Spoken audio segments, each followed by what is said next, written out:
Chapter 2. Mikhail had never worn sunglasses in this life until today.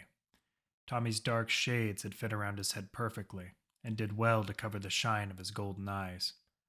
He wore an expertly tailored white suit, the same style as the one he had wore the night he set the world on fire. All white from the jacket to his slacks. A red tie dangled from around his neck, and his shoes were fine black Italian leather.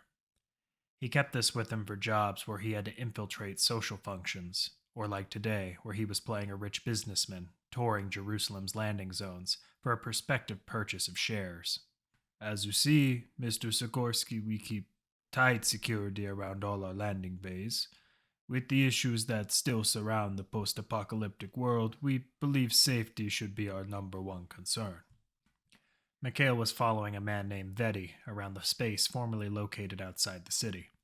Vedi explained that through proper sanctions from the council, the landing pads were now officially a part of the city limits. The walling should be complete by February of next year. Until then, we plan to keep a large contingent of mercenaries on hand to keep any outside threats at bay. How many aircraft can be docked here at once? Mikhail asked. We can hold up to 30 aircraft, particularly L choppers. Anything larger would cost more for the owner. As you can see, we only have 12 here now, Betty explained as he leaned in close to Mikhail. And, although I'm not supposed to tell you this, 6 of them are reserved solely for our council members, Betty whispered before he reared back. Like the others, they pay a fee for their time, but we keep our guards around them at all times. Interesting. With your permission, I'd like to walk the pads of your newest arrival and see how the docking process is performed, Mikhail stated.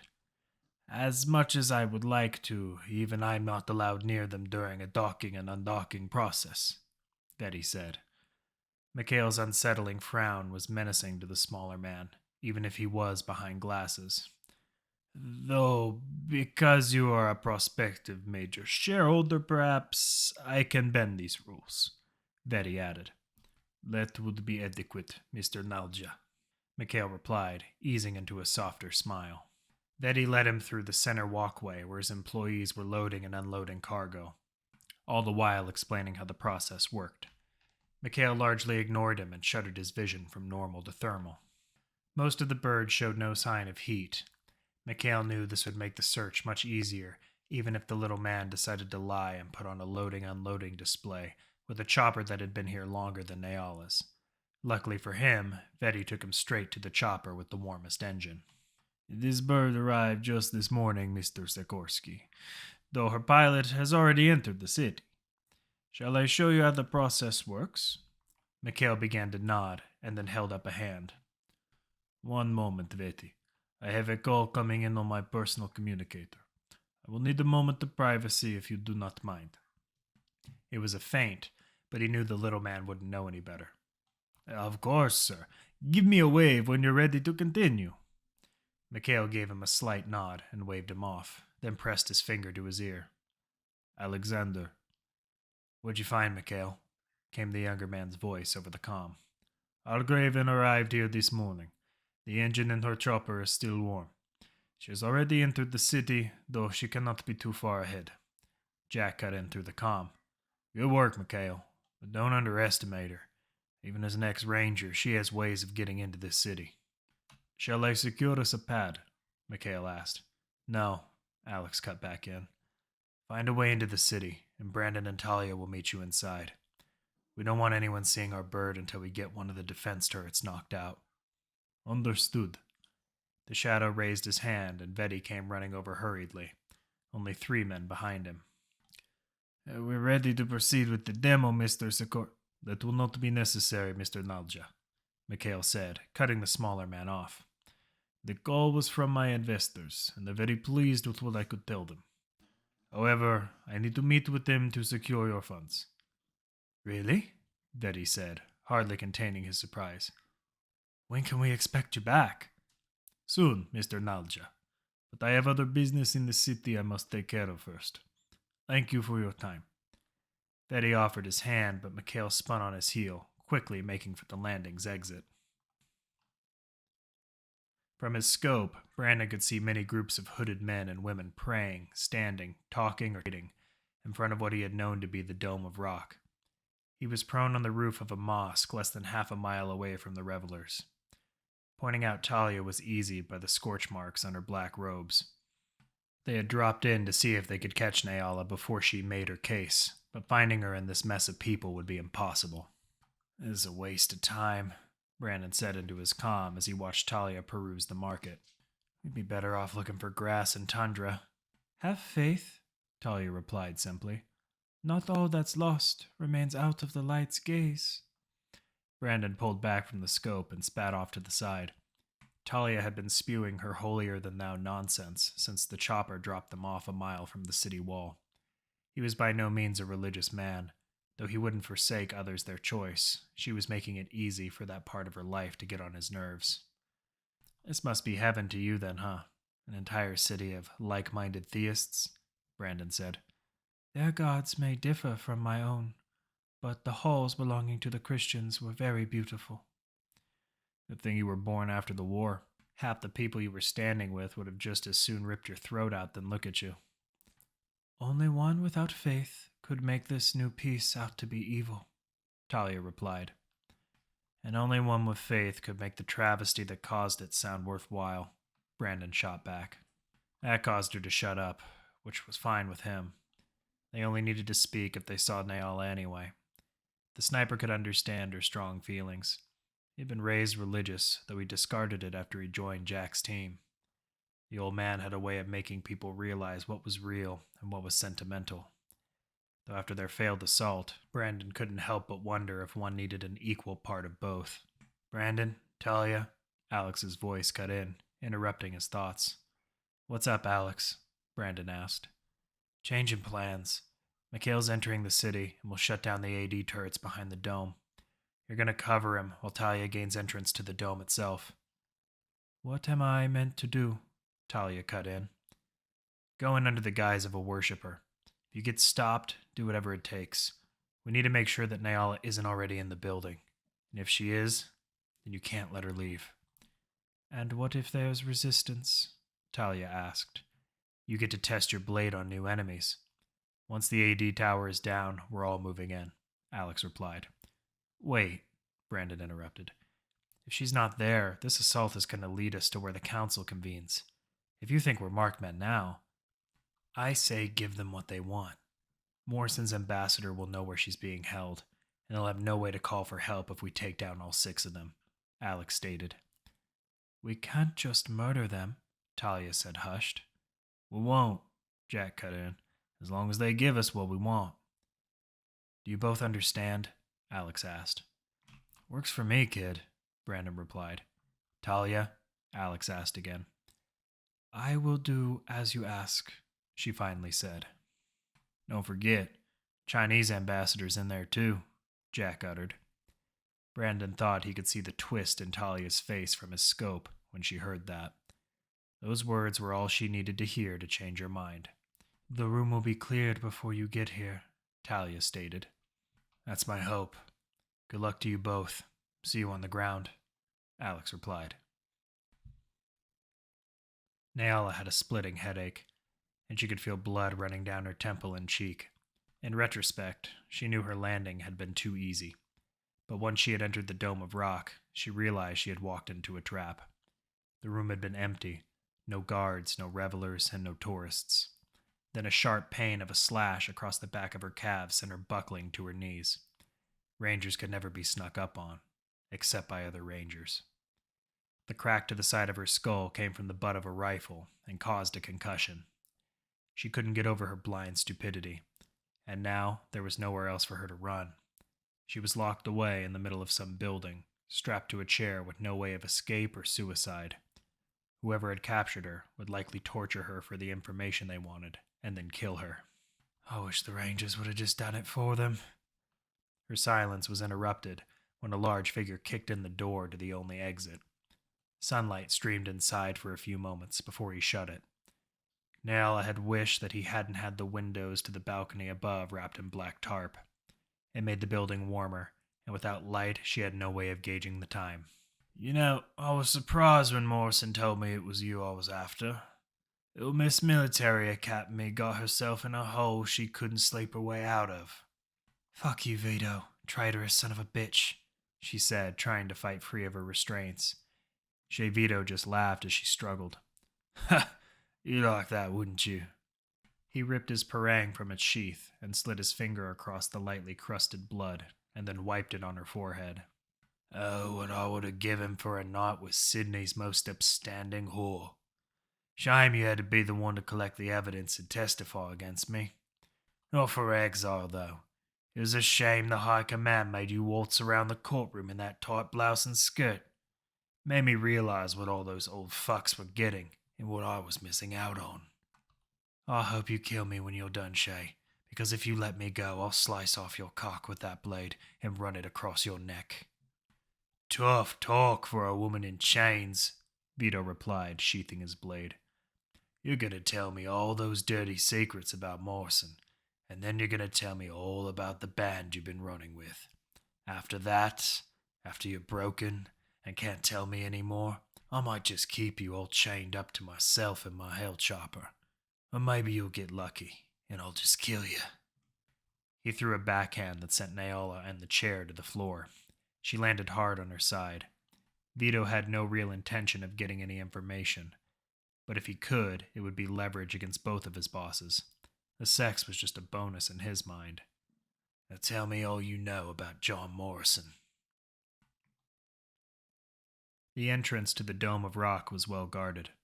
The men at the door seemed to have no issue with letting a few hooded revelers in at a time, but only as others exited. There was no line, though every time a robed figure exited, another was quick to make way for the doorway. Talia made haste towards the door before anyone else could when another robed figure made their way out. One of the guards stopped her. Council business or touring the site? He asked. Talia was taken aback, as she had not seen him do this with the others. Why am I so special that you stopped me? She asked. You're not, he replied. The others stated as they passed. Now, council business or touring the site? Touring the site, Talia snapped back. The guardsman moved from the door and allowed her to enter. The bright colors of the mosque, turned last seat of governance in the modern world, filled her with awe. Though she had a purpose here, Talia was taken in by the wonder that had somehow survived the old world. Guards were paired by twos outside the columns of the circular building, 6 at each half for a total of 12.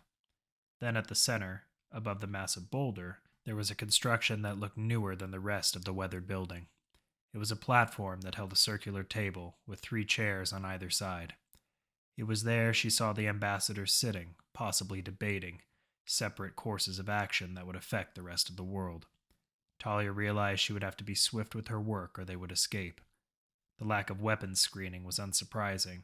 There were few who were allowed to carry weapons in this holy city, and only by creating a distraction was she able to slip by the city gate guards unnoticed. That and several well-placed shots by the faithless sniper had been all she needed. Now she was on her own, and while she hated the idea of defiling such a beautiful place of worship, the thought occurred to her that it was one built to a place not of her own faith. Consecrate it. Make it yours. Talia approached the platform and climbed the steps. The murmuring of conversation died down as she approached the table. You have 5 seconds to return to the floor, one of the ambassadors stated. The ambassador's face was well hidden behind her hood, but the faint accent could not hide her origin. Talia knew this was the Chinese ambassador. Talia slowly took off her robe and tossed it on the table, flinging aside papers and revealing her blade and firearms on her hips and back. Jack had given her 2 9mm pistols, and she still had her machine gun. She brought her sheathed blade out from her side. The faces of the ambassadors were aghast as she brought the blade up to her chin horizontally and pulled it from its scabbard. "Gods!" the Chinese ambassador yelled. Talia jumped on their table and beheaded the woman, spraying blood towards her colleagues. "Heretic!" she spat, jumping from the table and racing for the first twin set of guards. She elegantly changed the grip of her katana to face downwards and used a free hand to grasp one of her pistols, raising it and firing 2 quick shots into both of their skulls, then threw her back to a pillar. "Throw down your weapons," she heard from a guard as bullets struck the column and flew by her. Talia sheathed her blade and jumped towards the ground, rolling to another exterior column. As she stood, she reached for her other pistol and turned the corner, laying fire into another unfortunate guard who hadn't thought to reload and cover. Talia used this purchased time to move to a closer column. She had to stay on the move, or she knew she would be in a vulnerable position to be flanked. Talia rolled again, coming up and blasting another guard who hadn't expected her to roll so early. Another emerged from a column, but her pistols were empty. She let them fall to the ground and broke out in a furious sprint. She could hear the bullets crashing into the walls and columns behind her. Again, she reached for her blade and used the floor's carpeting to slide beside him and cut through his legs.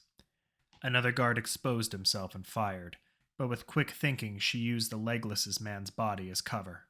As she gripped the fallen guard's body, she could feel the vibration of bullets slamming near her. When it stopped, she stood and rushed the reloading guard, impaling his stomach with the long blade. Talia could hear the other 6 rushing to cover behind the rock, and other columns ready to attack. Talia dropped her blade, a forsaken act, but given the circumstances, she had little choice. She reached around for the SMG and waited for the guards to come after her. One, too brazen for her own good, rushed to flank her, but Talia sent a barrage of bullets her way that knocked the guard on her back in a pool of her own blood. The other 5 began to close in fast with no regard for their own safety. One of them wanted to take her down regardless of the cost. She could hear the footsteps of the closest approaching from the right. She leaned her SMG out from cover and pulled the trigger. The sound of a body hitting the floor let her know she had felled another. Talia heard the footsteps stop, but not the bullets as they broke down the column she was hidden behind. She rolled behind another in the moment that no bullets passed. Her blade was far from her now, but the candlelight from the building still shined off it enough to make the gleam catch her eye. She listened intently for more footsteps, but was met with silence. Either they were moving slowly or they weren't moving at all.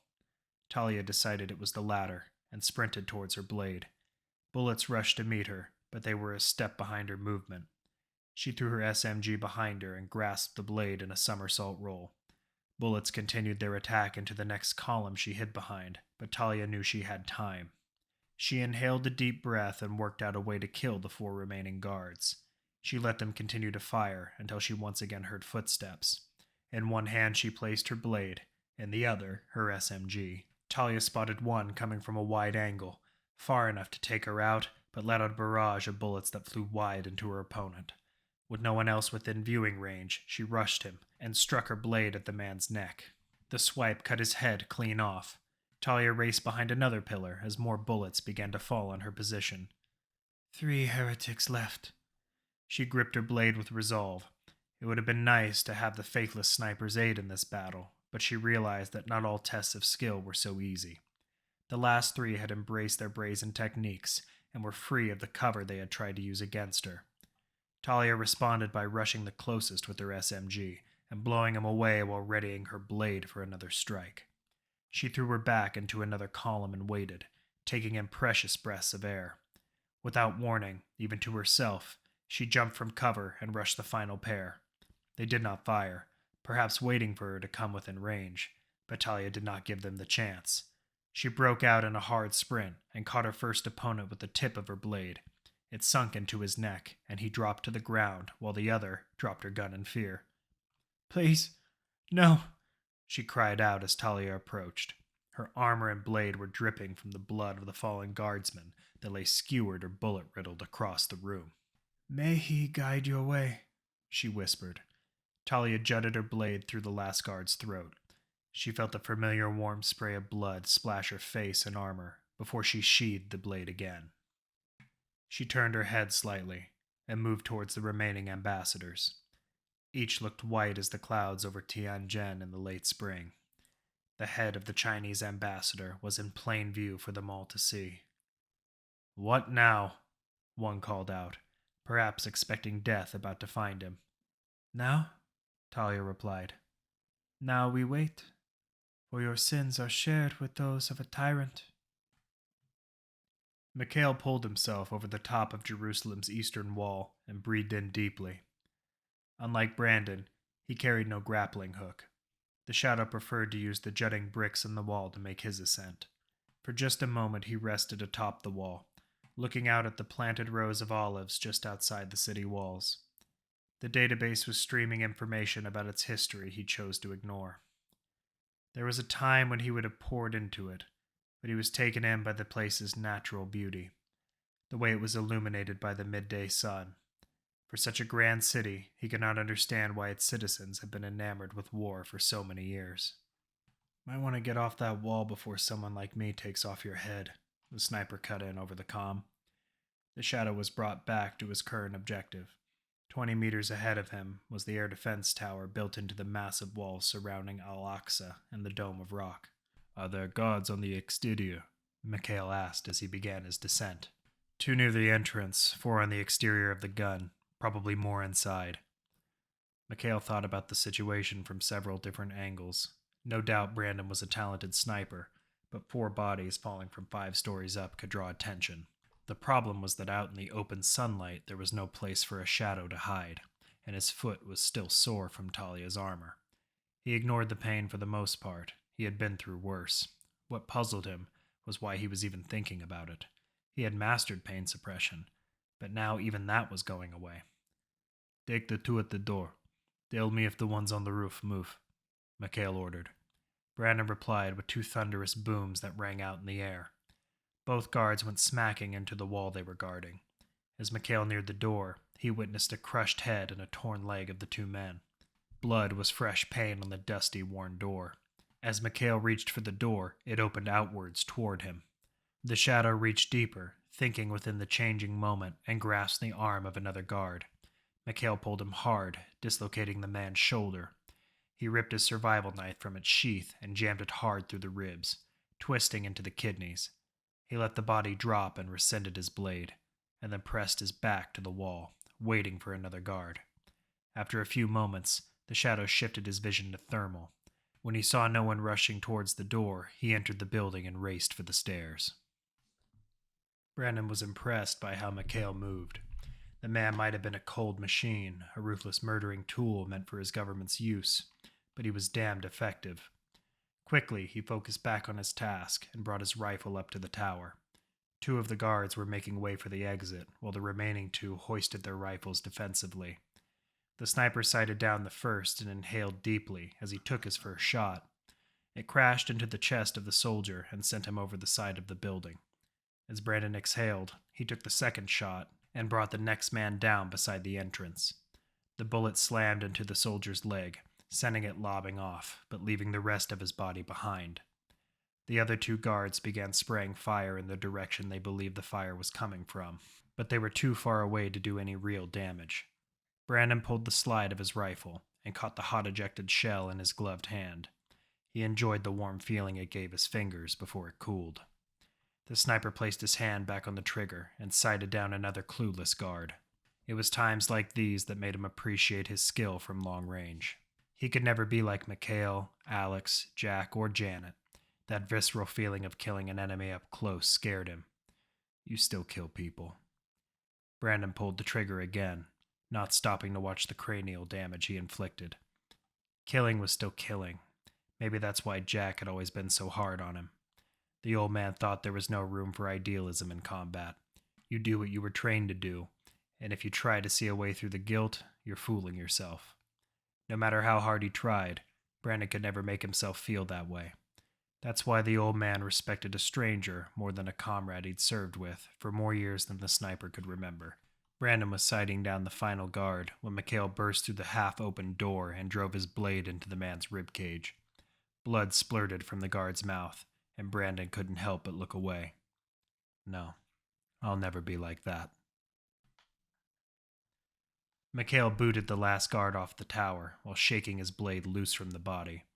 His suit dripped blood, and his blade had bits of organs attached to its serrated parts. He ignored it and checked his comm. "80 tower clear, but that was 7, not 6.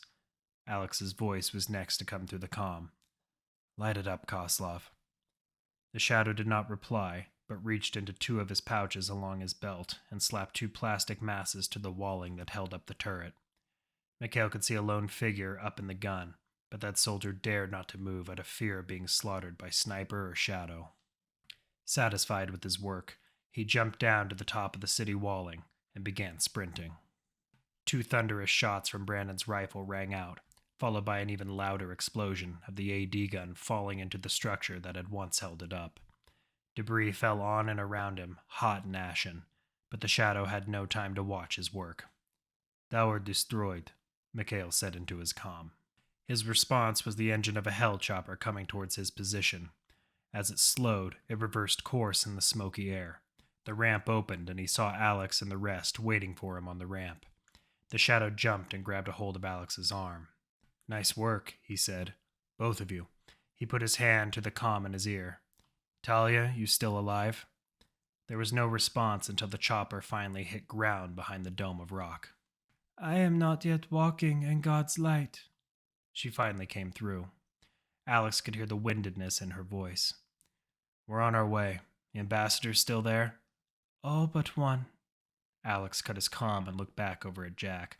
"Hey, I knew that would motivate her," the old man said. Brandon cut in through the channel.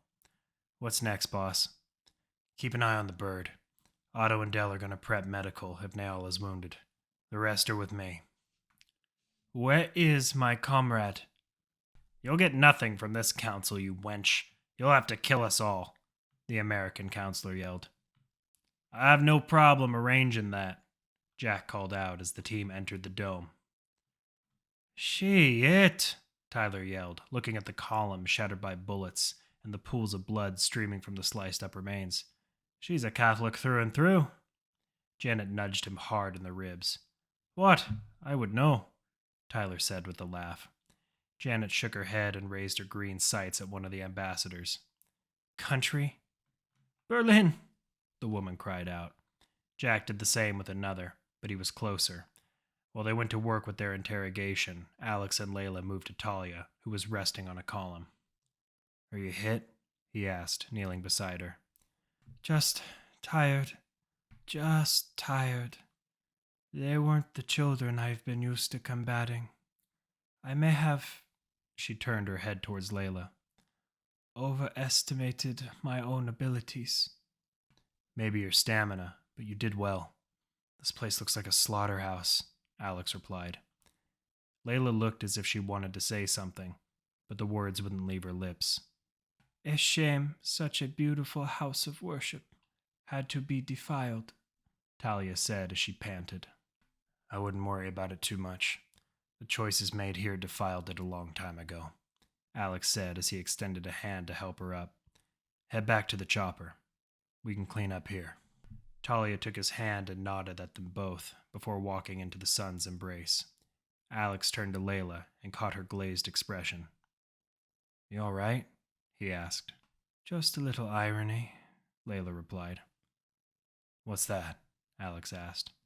Layla stopped, staring out at the ruined building before speaking again. "Policies are judged by their consequences, but crusades are judged by how good they make the Crusaders feel." "Our crusade is a consequence of policy." "Who said that?" Alex asked. "A long-dead American writer, Thomas Sowell. I just can't help but wonder how many times this has happened before. How many other people called Crusaders have spilled blood on this same ground? Seeing the zeal in Talia's eyes makes me wonder if we're any different." "Time will have to be the judge of that. Past Crusaders fought for gods. We're fighting for freedom, so I'll take her zeal and use it for my own goal." Alex was not angry, just firm. Yesterday no longer mattered in a world that would never return to the way it once was. Alex knew he had to fight for tomorrow, even if it might lead to just another crusade. Layla gave him a nod and raised her SMG towards the council members' table. They both strode over to Jack, who was pounding fists into both the new Purgatory and Australian ambassadors. "Find out anything useful?" Alex asked. Jack threw another punch and groaned as a tooth flew from the Purgatory ambassador's mouth. The old man shook his hand in the air. "Maybe I would, if I'd asked for more than where they're from." He gave Alex a brutal smile.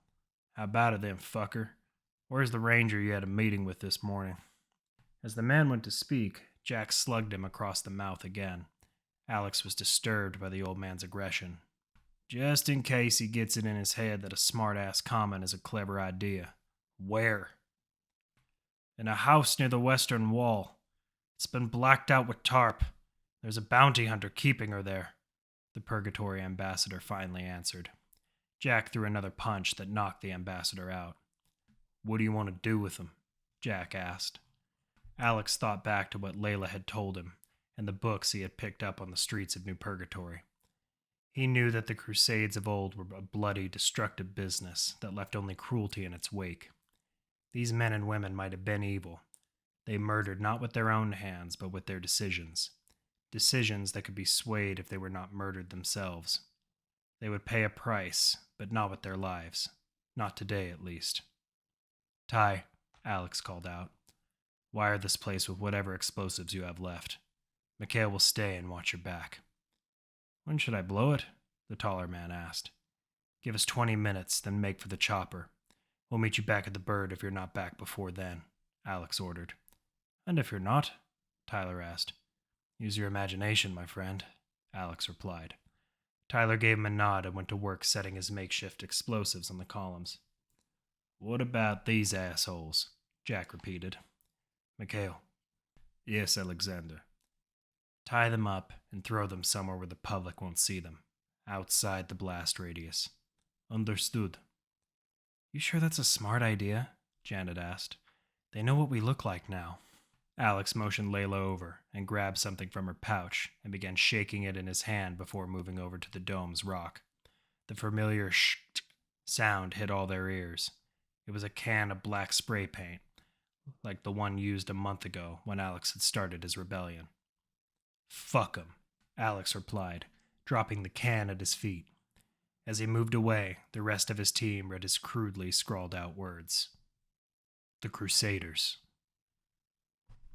Go fuck yourself, Nyala said exhausted as Vito slammed her in the ribs again with a hard fist. You're not making this any easier on me, Buttercup. By the time I get to the fun part, you're gonna look like me, Vito replied. Nyala lifted her head, letting the blood from some of the gashes on her forehead run down her face. You'd like it, I'm sure, you sick bastard. She spit up as much blood as she could towards his face, but most of it ended up on Vito's chin and armor. Through all the pain, she let out a laugh only a person who no longer cared could muster. If she was to die in Jerusalem, she would die without giving up anything to a real traitor. How ironic. That one traitor would kill another. Nyala's only wish was that those that she had served with would have done it for her. Vito gave her a swift backhand that wiggled one of her back teeth loose. The punches didn't even hurt anymore. Maybe it was because her jaw was broken and the pain was numbing, or he was taking it easy on her face. She couldn't be sure. Nyala raised her head again and watched him turn around. He had a comm system of his own. She took the free moment to glance up at the catwalks above her. It wasn't surprising that Shea Vito had not brought a team. Rangers hated working in tandem with anyone except other Rangers. Even then, there was a stigma about being unable to handle a mission on your own. She pondered if that was the real reason the Rangers had exiled her. Not that she had divulged secrets, but that she was working with the group. Or maybe I've just lost too much blood and can't think straight. Vito's hard boot to her stomach brought her back into reality. You can sleep when I'm done with you, bitch. Why are they after old John? Nyala smiled through her bloodied teeth. The blood loss was starting to make her lightheaded. She would pass out soon, and Vito would have nothing. She just needed to make him hit her again. Because he's a dickless ruler who hires dickless bounty hunters to do his dirty work. He kills his own people because he wants land, because they can't afford to pay him to live on that land, because they murdered his father. He's no better than you in a suit, and the missing half your fucking brain, Nyala spat. She knew that would set him off. Vito didn't reply, but instead pulled the parang from its sheath and drove it into one of her toes. Nyala wanted to fight the scream, but it was impossible. She cried out as loud as she could, blood and mucus flying from her face. Fuck you! She screamed. I've got 9 more I can do that to if you don't start with Morrison's secrets. I want the dirt, All of it. Ezra heard every word of the exchange from the next building over, not because they were both yelling at each other with equal volume, but because he had hacked into his comrade's comm frequency. Vito was a sadistic bastard. His plan to lure the team in was as predictable as it was stupid. Ezra had laid explosives near the building's entrance, but they would never go off. While Vito may have believed he held the detonator, it was nothing but a dummy. The explosives Ezra had set were duds with no fuses. The Ranger had simply been too stupid, too enamored with his quest to capture his old colleague, that he had left the technical work to the real bounty hunter. Ezra knew that Morrison would have Vito kill him once the Crusaders were dead. If he were to have his debt wiped, Ezra would need to kill them on his own. But there was also the matter of his pride. He wanted to take a piece out of Alexander Velasco, and out of that damned convict he ran with. They were what put him in this situation, but Ezra would be damned if he couldn't fight his way out of it. They were street urchin, not fit to squash under his boot, but they had fooled him. He would infiltrate them, make them trust him, and then he would kill them all. Now he could see figures moving down the road, all armed to the teeth. The locals moved out of their way for fear of being murdered in the streets. Ezra hated that his old home felt little need for police except on the walls. Even after the war, they were too busy denying entrance to every Muslim refugee they encountered. Just another reason I left. Hunting the world's criminals on his terms was easier and more rewarding. He watched them slowly move up towards the entrance where Vito hid, then smiled as they kicked in the door. Now he'd climb to the catwalks and make his grand entrance. In one arm, Vito had his parang held tight to Neala's neck. In the other, a cylindrical item with a red button that made Alex and his team stop dead in their tracks. You can't have expected it to be that easy, did you? Vito yelled towards Alex. For me, it's a matter of what to do first. Blow your hide back to purgatory, or let the lot of you watch me cut the whore's throat. You should be dead, Alex replied. You shouldn't leave people to suffer, Vito shot back. Alex could feel Janet's glare on him, but it was too late to change the past. What's the matter, boy? Finally run into a situation you can't win? Vito called out. Leave them all out of it, Jack said as he threw his gun towards Vito. Let's make a trade. My life for hers. The fuck are you doing, old man? Alex yelled out. I'm who he wants. Isn't that right, Vito? Jack asked, raising his hands high and nearing the bounty hunter. Neala's eyes were bulging. She couldn't believe the old man had come for her, that her team had come for her. Go on. Where's your team? Jack asked. This had fit into Vito's side plan, but he hadn't expected Jack Newsome to show himself so easily.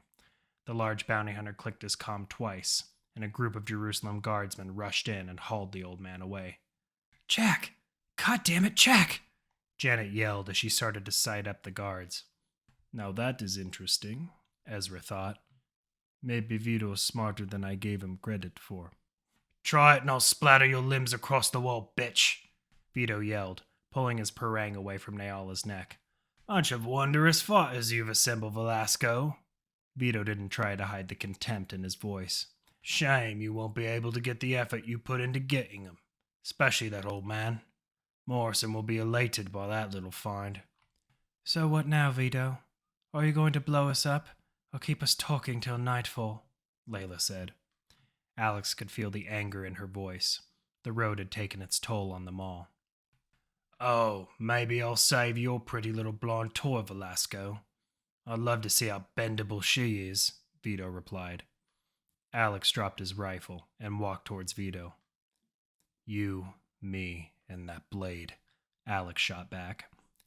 Vito looked intrigued. Guns down and kick him over. And if you move, and sky fucking high you go. Mistake or not, Alex no longer cared. No one, not a damn soul in the world, would threaten that kind of punishment on anyone he knew. With Layla, it took a special kind of madman to threaten the only thing Alex held sacred in the world. The two men circled each other for a few moments. Vito's outstretched parang was coated with dried blood, possibly Neala's, or worse, Elias's. Shea Vito struck first, swinging wide of Alex, while the other man threw two hard jabs to the bounty hunter's chest and stomach. Vito swung his blade again, but Alex ducked it and threw another hard left to Vito's stomach, then swaggered back. He could see blood seeping into the man's shirt. "Stitches aren't holding up too well, eh, Vito?" Alex called out. Vito tried rushing him, but Alex sidestepped him and threw a hard kick at the trader's left kidney. "Come on," Alex yelled. "This is the best the Rangers can offer? Against a fucking street rat?" Alex wanted to goad Vito, to feed into the man's anger. He would see the bounty hunter dead, even if it meant drawing his own last breath. Vito turned to face him. "I don't need this to kill you." He threw his parang towards Alex, who ducked just below the blade's edge. "It'll be more fun to listen to her scream when your head is nothing but crushed skull and blood." Vito charged and tackled Alex into a wall. The large man started hammering fists into Alex's chest, but never let loose of the detonator. Alex tried to throw elbows at his opponent's head, but he was pinned between the wall and Vito's massive body. The more punches that came, the more he could begin to taste his own blood, bubbling up his throat and into his mouth. For a moment, he thought it was all over. He would lose his mission, his friends, his love, and finally, his own life. Then he looked towards the catwalks. Ezra had let the beatdown go on for long enough. His face was hidden behind the same helmet he wore when he engaged Alex. Whether the man remembered him or not was of no concern to him. Ezra jumped down from the upper level and strode over to Vito, who was still too busy throwing hard punches into Alex's ribs. Ezra pulled out his scatter pistol and pressed it to the back of Shea Vito's skull. "You son of a bitch." They were the last words the Ranger would ever speak of, as bits of his skull and blood flew over both Alex and Ezra. Alex fell to the ground with Vito's body no longer able to sustain the weight. The new bounty hunter reached down for the detonator and snapped it in two. Layla and Janet rushed over to help Alex up. They brought him to his feet, but he was having trouble standing by his own power. "You," Alex started. "I fought you in London." Ezra didn't respond, but walked over to Vito's parang still crusted in blood on all sides. "The words you are looking for are thank you," Ezra replied, reaching down for the long curved weapon. "This is yours." Ezra outstretched it towards Velasco, who gently pulled away from his team and limped towards the other man. "You tried to kill us," Alex said. "Tried," Ezra started as Alex took the blade from him, "and failed. Your target doesn't reward failure with open arms, and I've never run into a target I couldn't kill. You put me out of a job, Velasco." Ezra turned his head towards Nyala, who was still bound to her chair. Alex passed the blade off to Layla, who raced over to cut the Ranger free. "Jack," she whimpered. Even Alex couldn't believe the old man had turned himself in like that. He had to have known Vito wouldn't honor the deal, but he did it anyway. Maybe he knew it would save them from the guards that were lying in wait. The old man always had a plan. Alex only hoped that this was one of them. "Your old man saved us from a hell of a firefight. There were too many angles for them to have moved in on us," Ezra said. "How the fuck did you know where we'd be?" Janet had picked her rifle back up and was aiming it at the new bounty hunter. Ezra pulled off his helmet, revealing his long curly hair and scraggly beard. "Because he was after me next. He should have known better than to come to my home, though. I still have contacts in the city." It was a lie, of course, but Ezra was good at spinning it.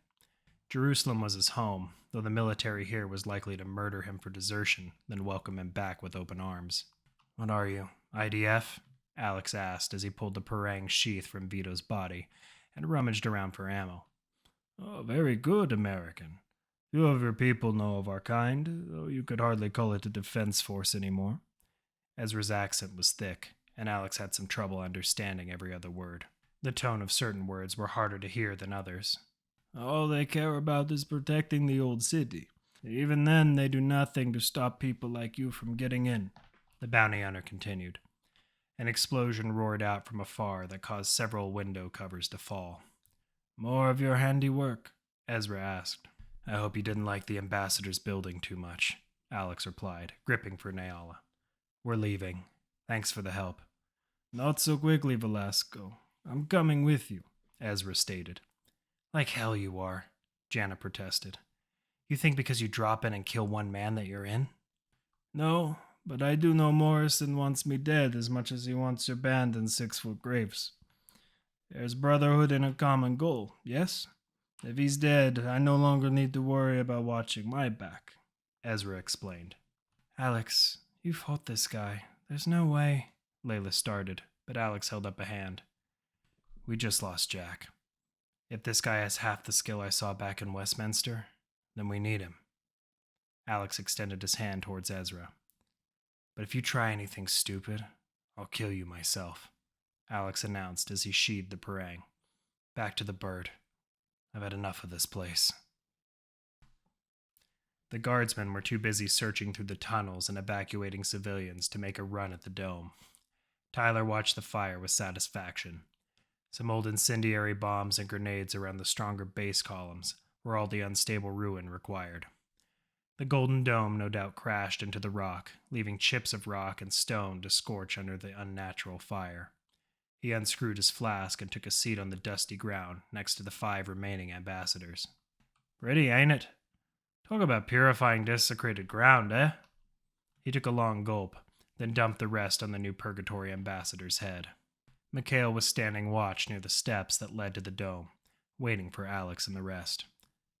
Tyler knew Alex might have been specific about wanting them to leave after the 20 minutes, but without him, there was no mission.